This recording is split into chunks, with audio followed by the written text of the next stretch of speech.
The next week was a grind. Burke and I worked through Megan Collins's life methodically, ticking boxes, chasing leads, hitting walls. It was the part of detective work nobody talked about, the hours of interviews that went nowhere, the paper trails that dead-ended, the witnesses who saw nothing and knew less. Megan's ex-boyfriend was first on the list. A guy named Kyle Brennan worked at the hardware store on Main Street. They dated for 2 years before splitting up about 18 months ago. The kind of breakup that was mutual and amicable, according to everyone who knew them. She just wanted different things, Kyle told us in the back room of the hardware store, surrounded by boxes of nails and power tools. She was into her work, computers, algorithms, stuff I didn't understand. I wanted to settle down, maybe start a family. He shrugged. We grew apart. That's all. Any anger? Arguments? Nothing serious. We still said hi when we passed each other on the street. His face twisted. I can't believe someone would hurt her. She was a good person, you know? We checked his alibi. He'd been at a buddy's house watching the game the night Megan was killed. 4 witnesses, all confirmed. Strike one. The coworker with a grudge came next. A guy named Peter Morrison, junior developer at Algo Tech. According to the HR files, Megan had filed a complaint against him 6 months ago, something about him taking credit for her work on a project. Morrison was defensive from the start. That complaint was bullshit, he said, arms crossed, seated in the conference room at Algo Tech while Marcus Webb watched from the corner. Megan was paranoid, always thought people were out to get her. Were they? No, she was just difficult to work with, kept to herself, didn't share information, acted like everyone was trying to steal her ideas. He shook his head. I didn't take credit for anything. The project was a team effort. She couldn't accept that. Where were you the night she was killed? Home, alone. He caught our look. I know how that sounds, but I have security footage. My building has cameras in the hallways. You can check. We checked. The footage showed Morrison entering his apartment at 6:47 p.m. and not leaving until the next morning. Time-stamped, date-stamped, verified by the building manager. Strike two. We talked to neighbors, friends, acquaintances.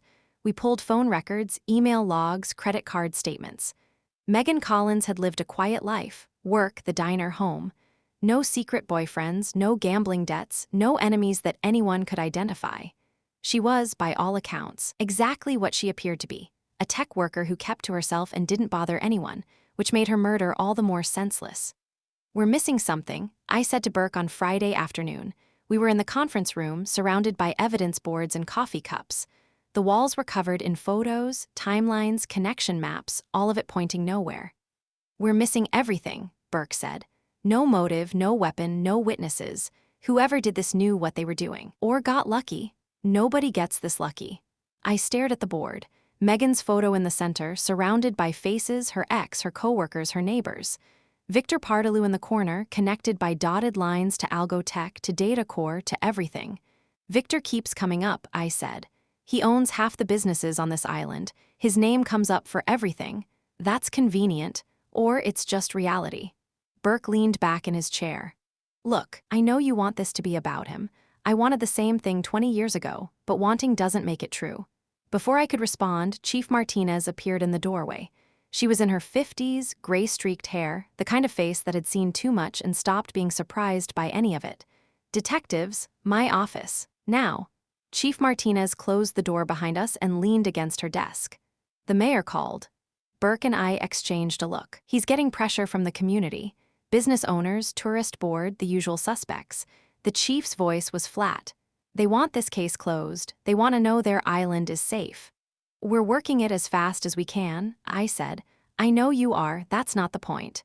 Martinez rubbed her temples. The point is that Victor Partaloo's name has been circulating. People are talking. Reporters from the mainland are sniffing around. If this becomes a story about one of our most prominent citizens being a murder suspect, he's not a suspect, Burke said. He's a person of interest. The press won't care about the distinction. Then the press can. Burke. Martinez's voice cut him off. I'm not telling you to stop investigating. I'm telling you to be careful. Partaloo has resources. Lawyers.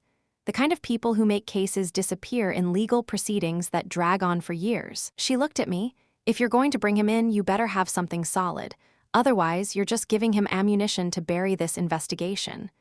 Understood, I said. Martinez nodded. Find me something real and do it soon. We walked back to the conference room in silence. She's right, Burke said finally. If Victor's involved, we need more than suspicion. We need evidence. The connection is there. Both victims worked for his companies. Both were killed the same way.